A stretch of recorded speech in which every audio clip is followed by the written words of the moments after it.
सबैजनालाई नमस्कार। आज हामीले धनी बुवा र गरिब बुवाको अध्याय 2 ल्याएर तपाईहरू समक्ष उपस्थित भएका छौँ। धनीहरूले पैसाको लागि कसरी काम गर्दछन् भन्ने विषय यो अध्यायबाट तपाईले सिक्न सक्नुहुन्छ।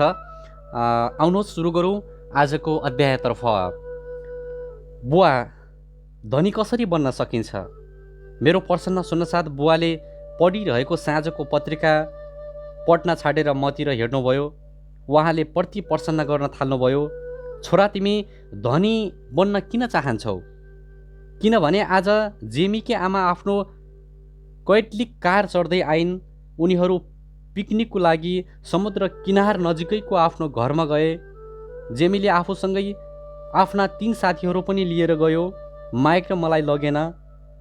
उसले हामीलाई गरिब बालक भएका कारण लगेन। उसले यसो भन्यो। अविश्वास गर्दै बुवाले सोध्नुभयो, हजुर त्यस्तै भन्यो? मैले रुन्चे आवाजमा भने। बुवाले आफ्नो टाउको हल्लाउनु भयो। आफ्नो नाकमा चस्मा अड्याउँदै पूर्ण अखबार पढ्न थाल्नुभयो। म उहाँको जवाबको प्रतीक्षा गर्दै बसिरहेको थिएँ। यो सन् 1956 को कुरा हो। त्यो बेला म 9 वर्षको थिएँ। सौभाग्यको कुरा म पनि त्यही स्कुलमा पढ्न जान्थेँ जहाँ धनीका छोराछोरी पढ्थे। हामी सुगर प्लान्टेसन भन्ने टोलमा बस्थ्यौँ। प्लान्टेसनका प्राय सबै धनाढ्य जस्तै डाक्टर, बिजनेसम्यान, बैंकर, प्लान्टेसन म्यानेजरहरू आफ्ना छोराछोरीलाई पहिलो कक्षादेखि 6औं कक्षासम्म त्यसै स्कुलमा पढाउँथे। 6औं कक्षापछि धनीका छोराछोरीलाई प्राइभेट स्कुलमा पढाइन्थ्यो। यदि हाम्रो परिवार सडकको अर्को छेउमा हुन्थ्यो भने मलाई अर्को स्कुलमा पढाइने थियो जहाँ मेरो जस्तै परिवारका बच्चा पढ्ने गर्थे। 6औं कक्षापछि मैले पनि अरू बच्चाको जस्तै पब्लिक इन्टरमिडिएट हाई स्कुलमा पढ्नु पर्थ्यो। उनीहरूको जस्तै मेरो पनि प्राइभेट स्कुलमा पढ्नु सम्भव थिएन। मेरो बुवाले पढ्दै गरेको पत्रिका राख्नुभयो। उहाँ के सोच्दै हुनुहुन्थ्यो मलाई थाहा थियो। उहाँले बिस्तारै भन्नुभयो, यदि तिमी धनी हुन चाहन्छौ भने तिमीले पैसा बनाउन सिक्नुपर्छ। मैले सोधेँ, पैसा बनाउन कसरी सकिन्छ? उहाँले मुस्कुराउँदै भन्नुभयो, आफ्नो दिमाग प्रयोग गरेर। त्यसपछि उहाँ पूर्ण चुपचाप बस्नुभयो। उहाँको चुप रहनुको आशयले बताउँदै थियो, बस म योभन्दा बढी बताउन सक्दिनँ, या म यति मात्र बताउन सक्छु, मलाई अरू आउँदैन। भोलिपल्ट बिहान मैले आफ्नो सबभन्दा मिल्ने साथी माइकलाई आफ्नो बुवाले भन्नुभएको कुरा भने।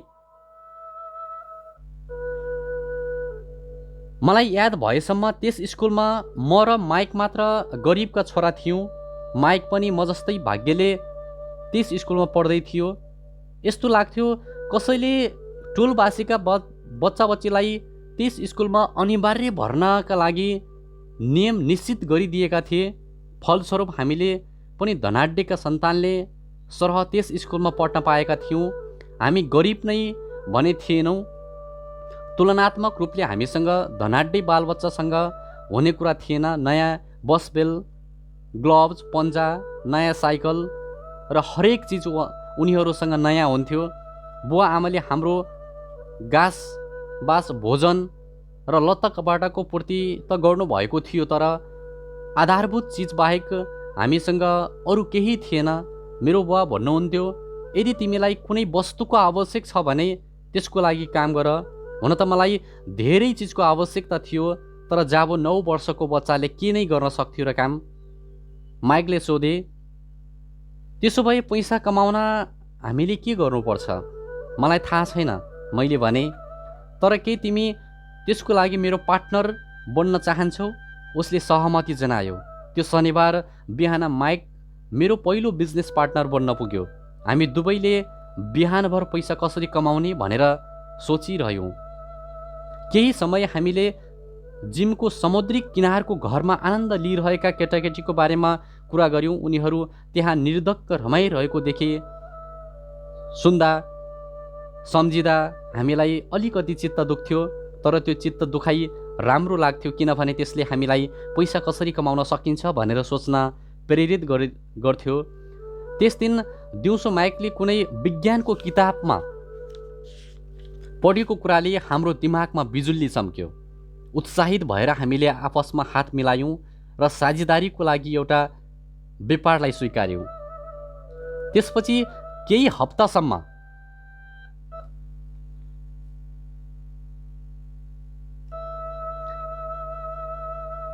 म र माइकले टोल छिमेकमा दौडधुप गऱ्यौँ। हामीले प्रत्येक घरको ढोका घचघचायौँ।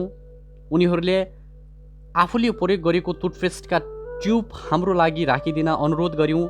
हामीले हरेक साथीहरूलाई पनि अनुरोध गऱ्यौँ। हाम्रो कुरामा आश्चर्य मान्दै धेरै जसो छिमेकीले हाम्रो कुरामा माने। कसैले सोध्न थाले, तिमीहरूलाई खाली ट्युब किन चाहियो? हामीले उनीहरूलाई भन्थ्यौँ, हामी यो तपाईँहरूलाई अहिले बताउन सक्दैनौँ, यो एउटा बिजनेसको रहस्य हो। हप्ता दिनपछि मेरी आमा धेरै दुखी हुनुहुन्थ्यो। हामीले उहाँको प्रयोग गर्ने वासिङ मेसिन नजिकैको हाम्रो कच्चा पदार्थ थुपारेका थियौँ। कहिलेकाहीँ चेकअपका खाली सिसी राख्ने गरेको खैरो कार्डबोर्डको बाकसमा समेत टुथपेस्टका खाली ट्युब भरिँदै थियो। आखिर एक दिन आमाको धैर्यको बाँध टुट्यो। उहाँ सबैले फालेका फोहोर टुथपेस्टका ट्युब हेर्दा हेर्दै थाकिसक्नु भएको थियो। उहाँले सोध्नुभयो, तिमीहरू के गर्दैछौ यो? पहिले चाहिँ हामीले कारण बतायौँ। उहाँ झन् रिसाउनु भयो। भन्नुभयो, म अब तिमीहरूबाट यो एउटा बिजनेसको रहस्य हो भन्ने सुन्न चाहन्न। तिमीहरू आफै यसलाई सफा गर्छौ कि मै बाहिर फ्याँकिदिउँ? माइक र मैले उहाँलाई हात जोड्दै बिन्ती गऱ्यौँ। भन्यौँ, अब चाँडै नै हाम्रो जम्मा गर्ने योजना पुरा हुनेछ। तब छिट्टै उत्पादन सुरु गर्नेछौँ। हामी केही साथी पर्खिँदैछौँ जसको टुथपेस्ट सकिनेवाला छ। हामीले उहाँलाई सम्झायौँ। उहाँले हामीलाई 1 हप्ता दिनुभएको थियो, थपिदिनु भएको थियो। उत्पादन सुरु हुने दिन नजिकै आइरहेको थियो। दबाब बढिरहेको थियो। हाम्रो वेयर हाउसकी मालिक अर्थात् मेरी आमाले हाम्रो पहिलो साझेदार कम्पनीलाई ठाउँ खालीको लागि सूचना थमाइसक्नु भएको थियो। अब आफ्ना साथीहरूलाई टुथपेस्ट ट्युब चाँडो खाली गर्न दबाब दिने काम माइकको थियो। उसले डाक्टरको भनाइको हलावा दिँदै एक दिनमा धेरै पटक ब्रस गर्नुपर्छ भन्ने वाक्य जोडेर भए पनि टुथपेस्ट ट्युब चाँडो खाली गराउन थाल्यो। म उत्पादन प्रक्रियालाई अघि बढाउनतिर जुटेँ। एक दिन मेरो बुवा आफ्नो एक साथीको कारमा चढेर पोर्च आउनुभयो। उहाँले 9 वर्षीय 2 बालकले उत्पादन प्रक्रियाको लागि समर्पित भएर लागेको देख्नुभयो। उहाँले आश्चर्यको सीमा रहेन। उहाँ चारैतिर सेतो पाउडर छरिएको थियो। एउटा लामो टेबलमा स्कुलबाट ल्याएका दुधका ससाना डिब्बा थिए। हाम्रो परिवारको युवा ग्रिल रातो कोइलाको भुङ्ग्रोमा दन्किरहेको थियो। बुवा बिरालोको चालले बिस्तारै हिँडेर हाम्रो नजिकै आउनुभयो। हाम्रो उत्पादन प्रक्रियाले पोर्चमाथि कब्जा गरिसकेकोले उहाँले कार बाहिरै राख्नु पर्यो। उहाँ र उहाँको साथीले नजिकै आइपुगेपछि कोइलामाथि राखिएको स्टिलको भाँडो देख्नुभयो। त्यस भाँडोमा टुथपेस्टका ट्युब पक्लिरहेका थिए। त्यसबेला टुथपेस्ट पक्लिरहेको ट्युबमा आउँदैन थियो, प्लास्टिकको ट्युबमा आउँदैन थियो। टुथपेस्ट सिसाबाट बनेका हुन्थे। जब ट्युबहरू पक्लिएर झोल बन्थे, त्यो पक्लिएको सिसा एल्युमिनियमलाई हामीले सानो प्वाल भएको दुधको डब्बामा भरिरहन्थ्यौँ। दुधका यी डब्बामा प्लास्टर अफ पेरिस भरिएको थियो।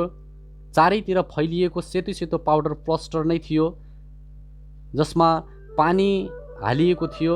हतारले गर्दा मैले ब्याग ढलाउन पुगेँ। प्लास्टर पोखिएर भर्खरै हिउँको हुन्डुरी आएको जस्तै देखिएको थियो। दुधको डिब्बाबाट बाकसले ढाकेर भित्रपट्टि प्लास्टर अफ पेरिसको साँचो राखिएको थियो। बुवा र उहाँको साथीले हामीलाई हेरिरहनु भएको थियो। हामी चाहिँ पक्लिरहेको एल्युमिनियमलाई प्लास्टर अफ पेरिसको ट्युबको सानो प्वालमा भरिरहेका थियौँ। होसियारसँग बुवाले भन्नुभयो। टाउको नउठाइकन मैले सहमति जनाएँ। आखिर जब एल्युमिनियमलाई खन्याउने काम सकियो, मैले स्टिलको भाँडोलाई तल राखिदिएँ। त्यसपछि बुवापट्टि हेरेर मुस्कुराएँ। उहाँले पनि थोरै मुस्कुराएर सोध्नुभयो, तिमीहरू यो के गरिरहेका छौ? तपाईँले बताए जस्तै गर्दैछौँ। हामी धनी बन्न गइरहेका छौँ। मैले भने। माइकले टाउको हल्लाउँदै मुस्कुराएर भन्यो, हो बुवा, हामी दुवै यो कम्पनीको पार्टनर हौँ। बुबाले सोध्नुभयो, अनि यी प्लास्टरका साँचामा के छन्? मैले भने, हेर्नुहोस् त, यसमा धेरै राम्रा चिजहरू छन्। सानो हतौडाले मैले सिल ठोकेँ, बाहिरको खोल फुट्यो। होसियारीका साथ मैले साथीको आधा प्लास्टर हटाउँदा एल्युमिनियमको एउटा सिक्का बाहिर खस्यो। हे भगवान्, तिमीहरूले एल्युमिनियमको सिक्का गोल्दै थियौ? हजुर हो, माइकले भन्यो। हामीले यही गर्दै थियौँ जुन तपाईँले हामीलाई भन्नुभएको थियो। हामीले पैसा बनाइरहेका छौँ। मेरो बुवाको साथी जोडसँग हाँस्न थाल्नुभयो। उहाँको अघिल्नातिर आगो र टुथपेस्टको बाकससँगै सेतो धुलोमा लटपटिएका दुई बालक उभिएका थिए। हामीहरू मुख च्यातेर खुलेर मुस्कुराइरहेका थियौँ। उहाँले यी सबै कुरा छोडेर घर अगाडिको खाली ठाउँमा बस्दै गएर भन्नुभयो। एकछिनपछि हाँस्दै उहाँले हामीलाई जालजाली र ठगी शब्दको अर्थ सम्झाउनु भयो। त्यो सुनेपछि त हाम्रो सबै सपना चकनाचुर भयो। त्यसो भए तपाईँको भनाइको तात्पर्य यो गैर कानुनी हो? काँपेको स्वरमा माइकले सोध्यो। बुवाको साथीले भने, छोडिदिनुहोस्, बालकहरूले सायद आफ्नो जन्मजात प्रतिभालाई विकसित गरिरहेका होलान्। मेरो बुवाले उसलाई एकटकले घुर्दै हेर्नुभयो। बुवाले सानो नरम स्वरमा भन्नुभयो, हो, यो गैर कानुनी हो, तर तिमीहरूले धेरै रचनात्मक र मौलिक विचारलाई मूर्त रूप दिँदैछौ। भविष्यमा यो कुरा काम लाग्छ। यसै गरी अगाडि बढ्दै जाऊ। मलाई तिमीहरूप्रति गर्व छ। निराश भएर माइक र म लगभग 20 मिनटसम्म चुपचाप आफ्नो टाउको समातेर बसिरह्यौँ। त्यसपछि हामीले सबै फोहोर सफा गर्न सुरु गऱ्यौँ। पहिलो दिनमै हाम्रो बिजनेस चौपट भइसकेको थियो। पाउडर सफा गर्दै मैले माइकलाई भने, मलाई लाग्छ जिमी र उसका साथीहरूले भने जस्तै हामी साँच्चै नै गरिब छौँ। मैले यसो भनुन्जेल बुवा जान लागिसक्नु भएको थियो।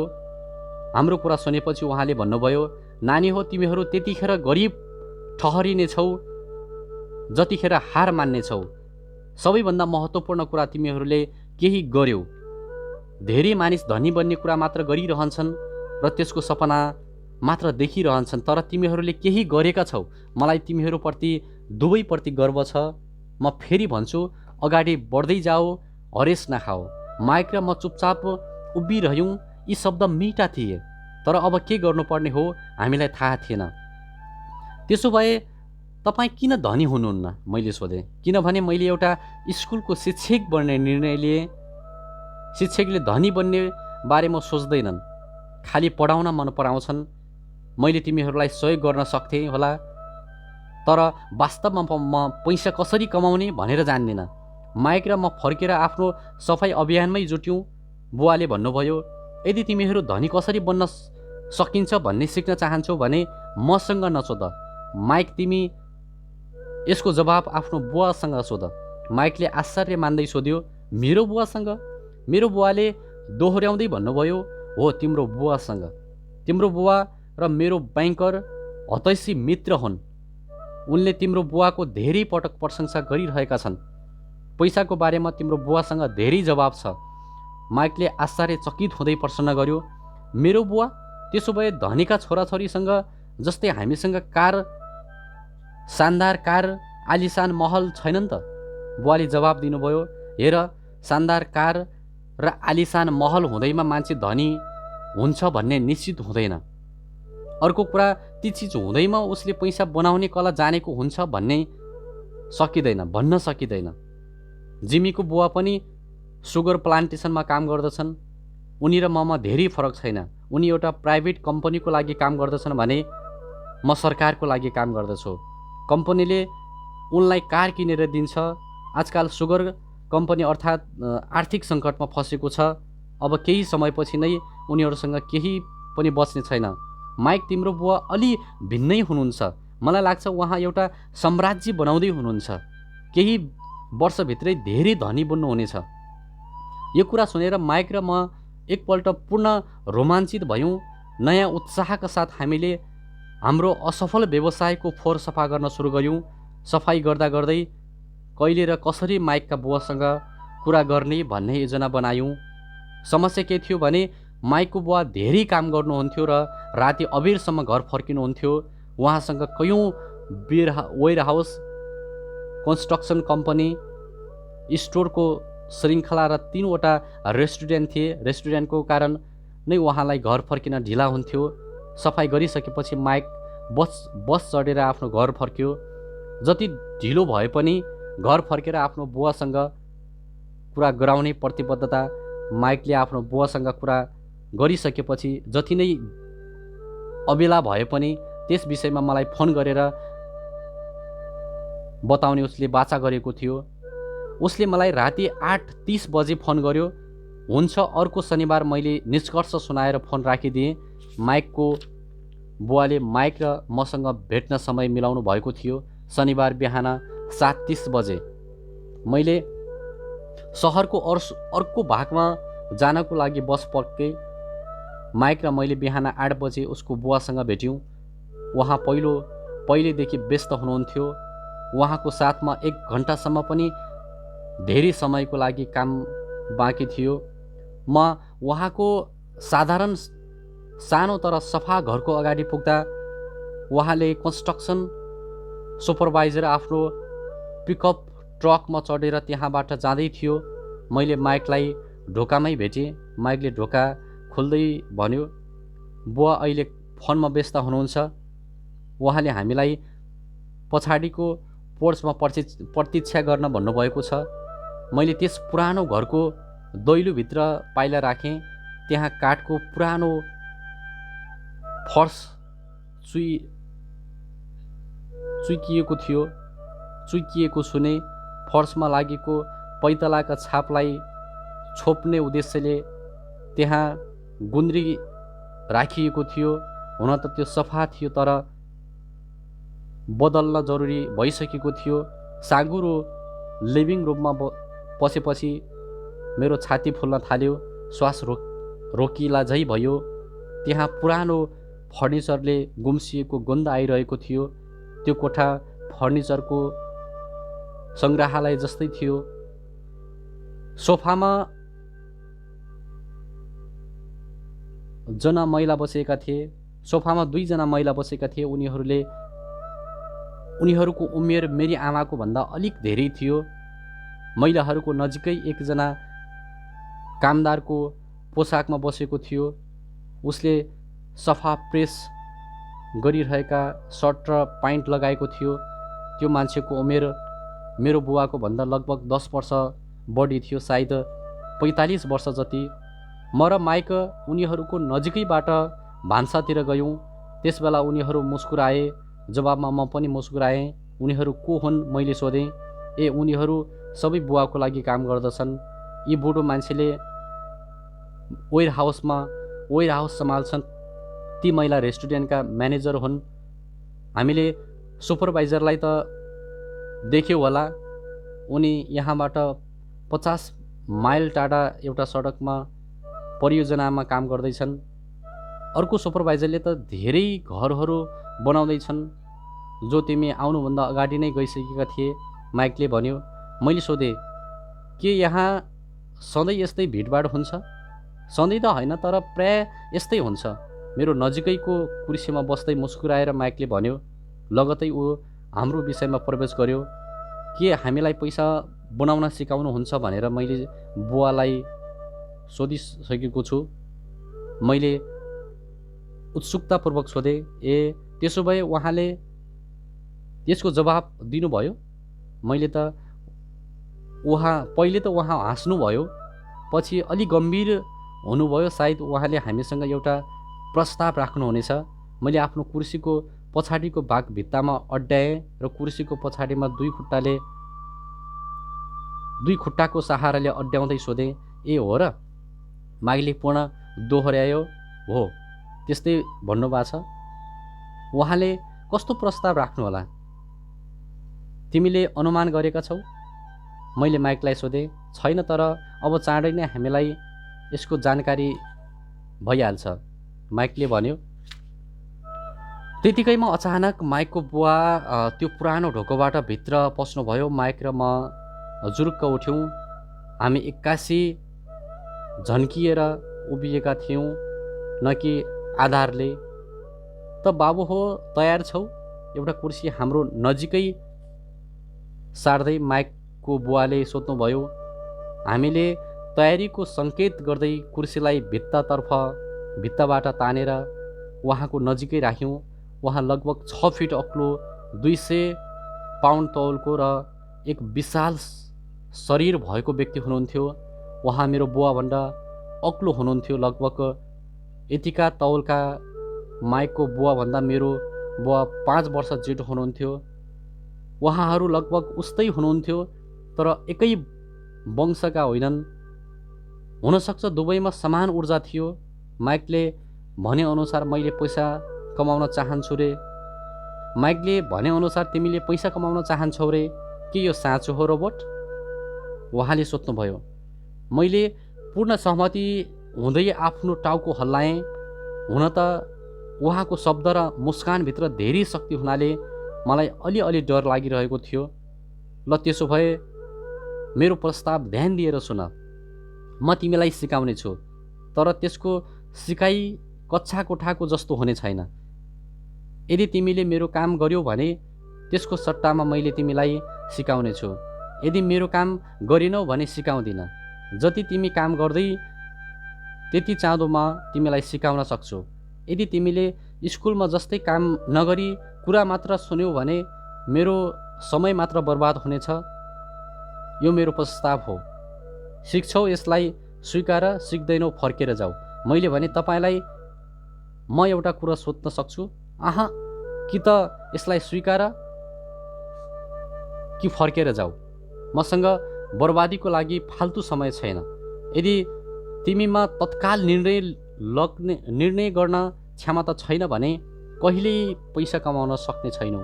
मौका आउँछ तर गइहाल्छ। त्यसैले तुरुन्त निर्णय लिन सक्ने महत्त्वपूर्ण क्षमता एउटा कला पनि हो। हामीले यस्तो चाहेका छौँ, त्यहाँ एक मौका तिम्रो सामु खडा छ।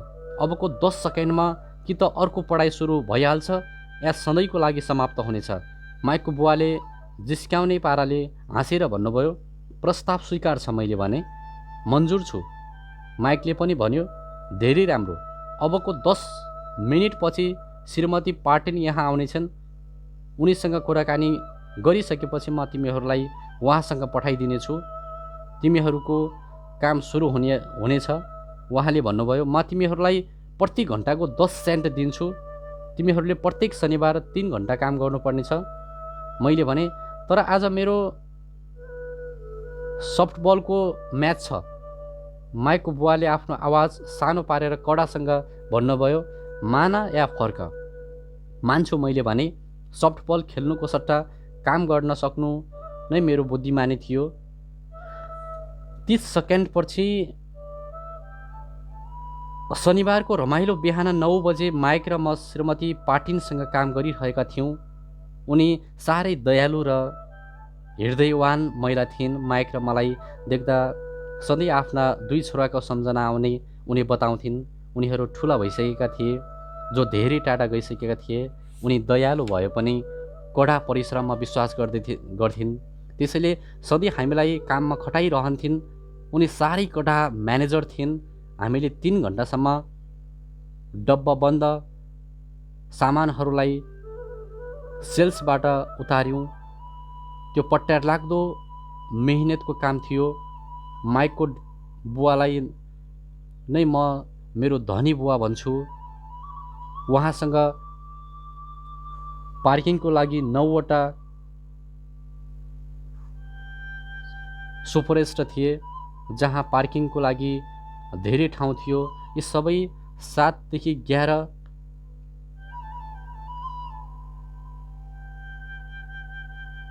स्टोरका पुराना संस्करण थिए।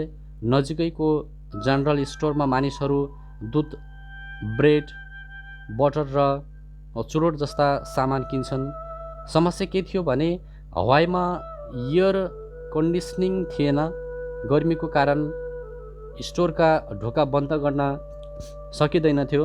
स्टोरका दुवैतिरका ढोका पुरै खुला राखिन्थ्यो। त्यसो गर्दा सडक र पार्किङको ठाउँ अगाडि देख्न सकिन्थ्यो। तर जब कुनै कार पार्किङको लागि आउँथ्यो त्यति बेला धुलोको मुस्लो पनि स्टोरमा पसेर डब्बामा टाँसिन्थ्यो। त्यसबाट हामी जागिर पनि त्यहाँ एयर कन्डिसनिङ जडान हुँदासम्म सुरक्षित छ भन्ने बुझिन्थ्यो। 3 हप्तासम्म म माइकले श्रीमती पाटिनसँगै दिनको 3 घन्टा काम गरिरह्यौँ। दिउँसोसम्ममा हाम्रो काम सकिन्थ्यो। त्यसपछि उनले हामीलाई हातमा 3वटा साना सिक्का हालिदिन्थिन्। 50 को दशकमा 9 वर्षको उमेरमै पनि 30 सेन्ट कमाउँदा साह्रै खुसी लागिरहेको थियो। त्यसबेला एउटा कमिक्सको मूल्य 10 सेन्ट थियो। म आफ्नो कमाइले एउटा कमिक्स किन्न घर जान्थेँ। चौथो हप्ताको बुधबारसम्म मैले काम छोड्ने विचार गरिसकेको थिएँ। म माइकको बुवासँग पैसा कमाउन सिक्न चाहन्थेँ, त्यसकारण मात्र म काम गर्न तयार हुँदै थिएँ। त्यसैले मैले प्रति घन्टा 10 सेन्टको लागि चाकरी गरिरहेको थिएँ। सबभन्दा महत्त्वपूर्ण कुरा, त्यो पहिलो शनिबारपछि मैले माइकको बुवालाई देखेको पनि थिएन। म काम छोड्दैछु। मैले खाना खाने बेलामा माइकलाई भने स्कुलको लन्च निराशाजनक भएको थियो। स्कुल पनि झर्को लाग्दो थियो। अब त झन् मसँग शनिबार पनि फुर्सद थिएन। 30 सेन्टले गर्दा म फसेको थिएँ। यो पटक माइक मुस्कुरायो। माइक, तिमी कुन कुरामा हाँस्दैछौ? मैले रिसाउँदै सोधेँ। बुवाले यस्तै हुन्छ भन्नुभएको थियो। तिमीले काम छोड्ने विचार गरेपछि मात्र भेट्छु भन्नुभएको थियो। के रे? मैले अकस्मात सोधेँ। के उहाँले मेरो वाक्क भई काम छोड्ने कुरालाई यो प्रतीक्षा गर्दै हुनुहुन्थ्यो? अलिअलि त्यस्तै हो, माइकले भन्यो। मेरो बुवा अलि अर्कै खाले हुनुहुन्छ। उहाँको सिकाउने तरिका तिम्रो बुवाको पढाउने तरिकाभन्दा बिल्कुल भिन्न छ। तिम्रो बुवा आमा धेरै कुरा गर्नुहुन्छ। मेरो बुवा आमा एकदम कम बोल्नुहुन्छ। तिमी आउँदो शनिबारसम्म खर्च पर्ख। मैले काम छोड्ने निर्णय गरेको कुरा म उहाँलाई सुनाइदिनेछु। त्यसो भए मसँग नाटक गर्दै हुनुहुन्छ? होइन, त्यसो होइन। तर सायद शनिबार बुवाले तिमीलाई सम्झाउनुहुनेछ। शनिबार लाइनमा बसेर प्रतीक्षा गर्दै थिएँ। म धनी बुवालाई सामना गर्न तयार थिएँ। मसँग मेरो असली बुवा पनि रिसाउन थालिसक्नु भएको थियो। मेरो असली बुवालाई म गरिब बुवा भन्ने गर्दछु। उहाँको भनाइलाई धनी बुवाले बालश्रम कानुनलाई उल्लङ्घन गर्दै हुनुहुन्छ। त्यसको राम्ररी अनुसन्धान हुनुपर्छ। मेरो शिक्षित तर गरिब बुवाका अनुसार मैले उचित तलब माग गर्नुपर्छ। कमसेकम 25 सेन्ट प्रति घन्टा।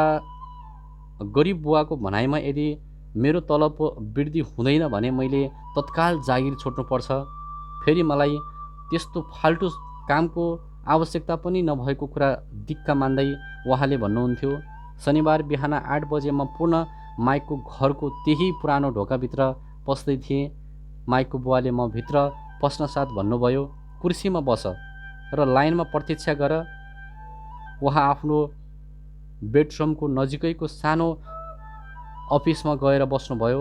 मैले कोठाको चारैतिर हेरेँ तर माइकलाई कतै देखिनँ।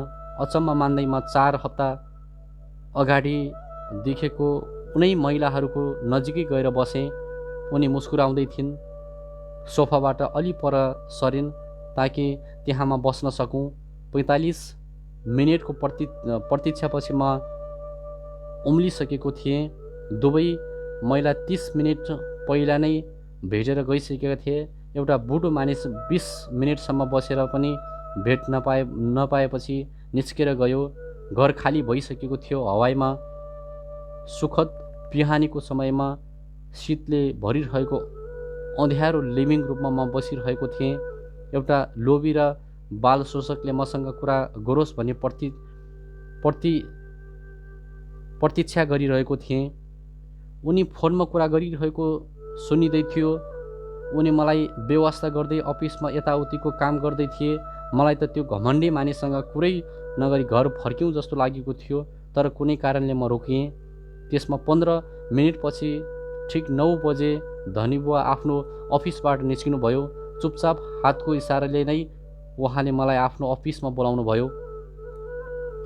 अफिसमा कुर्सीमा बस्नसाथ उहाँले भन्नुभयो कि त तलब बढाइयोस् नत्र तिमीले काम छोड्ने विचारले आएका छौ रे, होइन त? हजुर, सम्झौता विपरीत तपाईँ आफ्नो वचनबाट टाढिँदै हुनुहुन्छ। गहभरी आँसु पार्दै रुन्चे स्वरमा मैले भने, 9 वर्षीय बच्चाले शोषकको कामना गर्नु धेरै भयानक थियो। तपाईँ भन्दै हुनुहुन्थ्यो, यदि मैले तपाईँको लागि काम गरेँ भने मलाई पैसा कमाउन सिकाउनुहुन्छ भनेर। आफ्नो तर्फबाट मैले तपाईँको काम गरेको छु। मैले आफ्नो बेसबल खेल्नसम्म पाएको छैन। तपाईँ धोकेबाज हुनुहुन्छ। सहरमा अरूले भने जस्तै धोकेबाज हुनुहुन्छ, लोभी हुनुहुन्छ। तपाईँ कर्मचारीको पटक्कै ध्यान नराखी पैसा कमाउन चाहनुहुन्छ। तपाईँले मेरो अलिकति पनि इज्जत नराखी लामो समय बाहिर पर्खाउनु भयो। म एउटा सानो नाबालक भएको हुँदा तपाईँले अलि राम्रो व्यवहार गर्नुपर्ने थियो। त्यसपछि धनी बुवा कुर्सीबाट अलिकति पछाडि फर्किँदै मेरो चिउँडोसम्म आफ्नो हात ल्याएर मलाई कर्के आँखाले हेर्नुभयो। उहाँले मेरो विश्लेषण गरे झै लाग्दै थियो। म महिनाभन्दा पनि कम समयमै तिमीले मेरा अन्य कर्मचारीले बोल्ने भाषा बोलिरहेका छौ, यो यति नराम्रो होइन, उहाँले भन्नुभयो। उहाँले के भनिरहनु भएको थियो खासै नबुझिएकाले मैले गुनासो जारी राखेँ। मैले सोचेथेँ तपाईँ आफ्नो वचनमा अडिग हुनुहुन्छ, मलाई केही सिकाउनु हुनेछ। यो त सरासर धोका र अत्याचार हो। के तपाईँ म माथि अत्याचार गर्दै हुनुहुन्छ? धनी बुवाले बिस्तारै भन्नुभयो। मैले तिमीलाई सिकाइरहेको त छु नि। मैले रिसाउँदै भने, तपाईँ मलाई के सिकाइराख्नु भएको छ? केही पनि सिकाउनु भएन। एकपल्टमा केही सिक्काको लागि काम गर्न तयार भएपछि त तपाईँले मसँग कुरा पनि गर्नु भएन, त्यो पनि 10 सेन्ट प्रति घन्टामा। म तपाईँको उजुरी सरकारसम्म गर्नेछु। तपाईँलाई थाहा पनि छ मेरो बुवा सरकारको लागि काम गर्नुहुन्छ। फेरि हाम्रो देशमा बाल श्रम सम्बन्धी कडा कानुन छ। धनी बुवाले भन्नुभयो। स्याबास, अब तिमीले पनि मेरो पहिलेका कर्मचारीले जस्तै भाषण बोलिरहेका छौ। यस्तो भाषा बोल्नेले मेरो जागिर छाडिदिएका थिए र कतिपयलाई म आफैले निकालिदिएको थिएँ। त्यसो भए मेरो बारेमा तपाईँको भनाइ के छ? मैले सोधेँ। सानो उमेरको हुँदाहुँदै पनि मैले बहादुरीका साथ कुरा गर्दैछु भन्ने मलाई लागिरहेको थियो। तपाईँले मसँग झुटो बोल्नुभयो। मैले तपाईँको लागि काम गरेँ, तर तपाईँले आफ्नो वचन पुरा गर्नु भएन। तपाईँले मलाई केही पनि सिकाउनु भएन। कसले भन्छ मैले तिमीलाई केही पनि सिकाइन? मेरो धनी बुवाले शान्त भएर भन्नुभयो। मैले 3 हप्तासम्म काम गरेँ। त्यसबिचमा तपाईँले सिकाउने कुरा त टाढै जाओस्, मसँग कहिले बोल्नु समेत भएन। मैले व्यङ्ग्यात्मक पाराले भने, के सिकाउनुको अर्थ मात्र भाषण या कुराकानी हो? धनी बुवाले सोध्नुभयो। मैले जवाब दिएँ, अनि के त?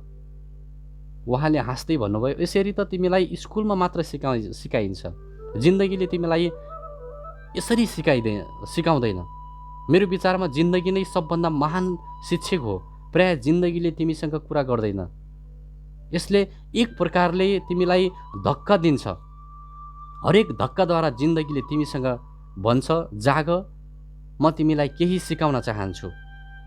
मैले आफैसँग प्रसन्न गरेँ, यो मान्छेले कस्तो बेमतलबको कुरा गरिरहेको छ। जिन्दगीले यदि मलाई धक्का दिन्छ भने यसको मतलब जिन्दगीले मसँग कुरा गर्छ।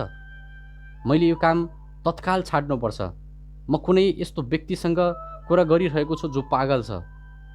यसलाई त ताला बन्द गरी कोठाभित्र थुन्नुपर्छ। यदि तिमीले जिन्दगीको अचूक उपाय सिक्यौ भने यसबाट तिमीलाई धेरै फाइदा हुनेछ। सिकेनौ भने जिन्दगीले तिमीलाई लगातार धक्का दिइरहनेछ। मानिसहरू 2वटा कुरा गर्दछन्। केही मानिस जिन्दगीको धक्का सहँदै जान्छन्। औसत मानिसहरू रिसाउँछन् र जिन्दगीलाई नै धक्का दिन्छन्। तर उनीहरू धक्का दिन्छन् आफ्नो बोझ, आफ्नो काम वा आफ्नो श्रीमान वा श्रीमतीलाई। जिन्दगीले उनीहरूलाई धक्का दिइरहेको छ भन्ने उनीहरूले बुझ्दैनन्। त्यसबेला मलाई थाहा भएन कुन विषयमा उहाँले कुरा गरिराख्नु भएको थियो। जिन्दगीले हामी सबैलाई पछाड्छ। त्यसको तोटले केही मानिसले हार मान्छन्, बाँकी मानिस धक्कालाई सहन्छन् र सङ्घर्ष गरिरहन्छन्। केही मानिस उपाय सिक्छन् र अगाडि बढ्दै जान्छन्। उनीहरू जिन्दगीको धक्कालाई स्वागत गर्दछन्। यी बचेका मानिसहरूले धक्कालाई स्वागत गर्नुको अर्थ उनीहरू कुनै नयाँ कुरा सिक्न चाहन्छन्। उनीहरू सिक्छन् र अगाडि बढ्दै जान्छन्। प्रायःजसो मानिसले छाडिदिन्छन् भने केही मानिस तिमीले जसरी लड्न थाल्दछन्। धनी बुवाले उभिएर टुटे फुटेका झ्याल बन्द गरिदिनु भयो। यदि तिमीले यो उपाय सिक्यौ भने तिमी एउटा विवेकशील, धनी र सुखी युवक बन्न सक्छौ। यदि तिमीले सिक्दैनौ भने जीवनभर आफ्नो समस्याको लागि आफ्नो जागिर, थोरै तलब या आफ्नो मालिकलाई धिक्कारिरहनेछौ। तिमीले सधैँभरि एउटा ठुलो मौकाको आशा गरिरहनेछौ जुन आओस् र तिम्रो आर्थिक समस्या समाधान गरोस्। के म उहाँको कुरा सुन्दैछु या छैन भने? धनी बुवाले मेरो अनुहारतिर निहाल्नुभयो। उहाँका र मेरा आँखा जुधे। हामीले एक अर्कालाई हेरिरह्यौँ।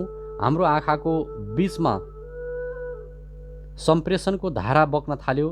अन्त्यमा मैले उपदेशको मतलब बुझेँ अनि आफ्नो आँखा तल झारेँ। मैले बुझेँ उहाँ निर्दोष हुनुहुन्थ्यो। बेकारमा म उहाँलाई दोषी ठहराइरहेको थिएँ, जबकि म सिक्ने क्रममा नै घायल भएर लडिरहेको थिएँ। आखिर सिक्ने आग्रह मेरो नै थियो। धनी बुवाले फेरि भन्नुभयो, यदि हिम्मत नभएको व्यक्ति हौ भने तिमीले जिन्दगीका हरेक थप्पट अगाडि हार मान्नेछौ। यदि सफल व्यक्ति हौ भने तिमीले जिन्दगीभर सुरक्षित तरिकाले खेल खेल्नेछौ। त्यसबेला सही चिज गर्नको लागि राम्रो समयको प्रतीक्षा मात्र गर्नेछौ। प्रतीक्षा मात्र गर्छौ भने तिमी एउटा बेहाल वृद्ध जस्तै भइरहनेछौ। तिम्रा धेरै साथी तिमीलाई एउटा मेहनती र इमान्दार भएकोले मात्र त्यसबेला प्रशंसा गरिरहेका हुनेछन्।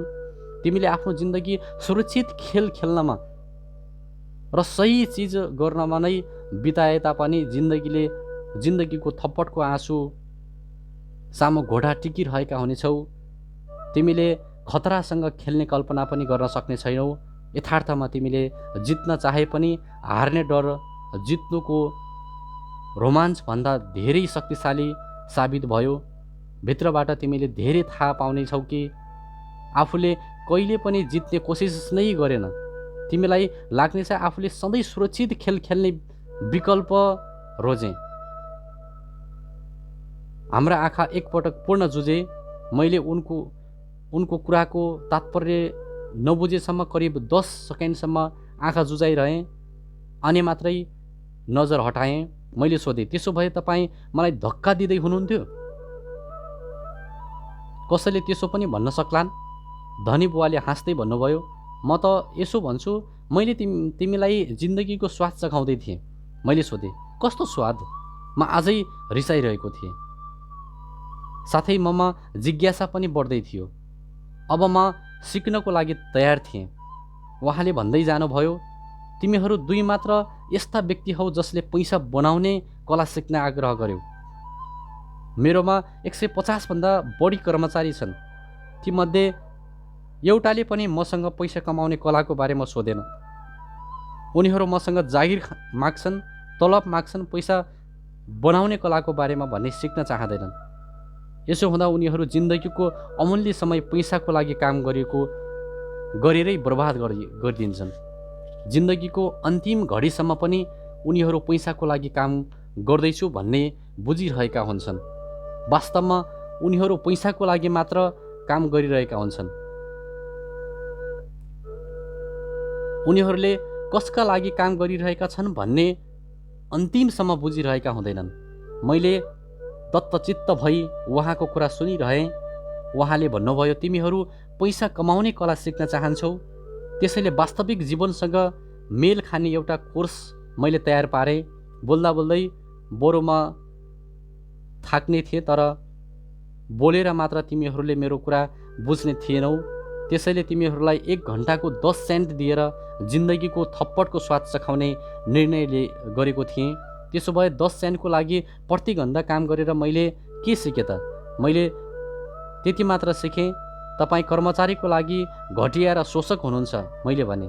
धनी बुवा कुर्सीको पछिल्लोतिर फर्किँदै निहुरिएर जोडसँग हाँस्न थाल्नुभयो। हाँसो रोकिएपछि उहाँले भन्नुभयो, तिमीले आफ्नो सोच्ने दृष्टिकोण बदल। मलाई त्यसैमा हुनेछ, मलाई दोष दिँदै गल्ती देख्न छाडिदेऊ। मलाई तिमीले गलत देख्छौ भने तिमीले मलाई बदल्नु पर्नेछ। त्यसको साटो तिमी आफ्नै गल्ती स्वीकार्यौ भने आफू स्वयंलाई बदल्न सक्छौ। तिमीले सिक्छौ र अरू बुद्धिमान बन्न सक्नेछौ। औसत मानिसहरू चाहन्छन् दुनियाँका हरेक व्यक्ति बदलिउन्, तर आफू नबदलिउन्। म तिमीलाई भन्न चाहन्छु, कुनै अरू व्यक्तिलाई बदल्नुभन्दा आफूलाई बदल्नु धेरै सजिलो हुन्छ। मैले भने, मैले तपाईँको कुरा राम्रोसँग बुझिनँ। धनी बुवाको कट्किएर भन्नुभयो, आफ्नो समस्याको लागि मलाई दोष दिन छाडिदेऊ। तर तपाईँले त मलाई मात्र 10 सेन्ट तलब दिनुभयो। धनी बुवाले मुस्कुराउँदै सोध्नुभयो, त्यसो भए तिमीले के सिक्यौ? मैले ठट्टौलीपूर्वक भने, यही कि तपाईँ खराब हुनुहुन्छ। धनी बुवाले भन्नुभयो, ए त्यसो भए तिम्रो सोचाइमा समस्या म नै हुँ? तपाईँ त हुनुहुन्छ नि। त्यसै तरिकाले सोचिराख्यौ भने जीवनभरि तिमीले केही पनि सिक्न सक्ने छैनौ। यदि तिम्रो दृष्टिकोणमा म नै समस्या लाग्छ भने तिमीसँग के विकल्प छ त? यदि तपाईँले मेरो तलब बढाउनुहुन्न र मेरो राम्रो इज्जत गर्नुहुन्न भने म जागिर छाडेर जानेछु। धनी बुवाले भन्नुभयो, ठिकै भन्यौ। धेरैजसो मानिस यस्तै गर्दछन्। उनीहरू एक ठाउँबाट काम छाडेर राम्रो सम्भावना र उचित तलब भएको जागिरको खोजीमा गर्दछन्। जहाँ जागिर या धेरै तलबको उनीहरूको समस्या सुध्रिन सक्छ भन्ने उनीहरूमा भरम हुन्छ, तर धेरैजसो यस्तो हुँदैन। त्यसो भए समस्या कसरी सुल्झिन सक्छ? मुस्कुराउँदै मैले सोधेँ, 10 सेन्ट प्रति घन्टाको तलब लिएर? धनी बुवा मुस्कुराउनु भयो, भन्न थाल्नुभयो, त्यस्तो कुरा त बाँकी मानिसहरूले गर्दछन्। उनीहरू कम तलब भएको जान्दा जान्दै पनि काम गर्दछन्। यदि जागिरबाट निकालिएला भन्ने आफू र आफ्नो बालबच्चाको पेट कसरी भरिन्छ भन्ने चिन्ताको कारण मन लगाएर काम गर्दछन्। राम्ररी काम गर्दा एक दिन तलब बढ्ने प्रतीक्षा गर्दछन्। धेरै तलब भएका मानिसहरूको समस्या समाधान हुनेमा विश्वस्त हुन्छन्। कतिपय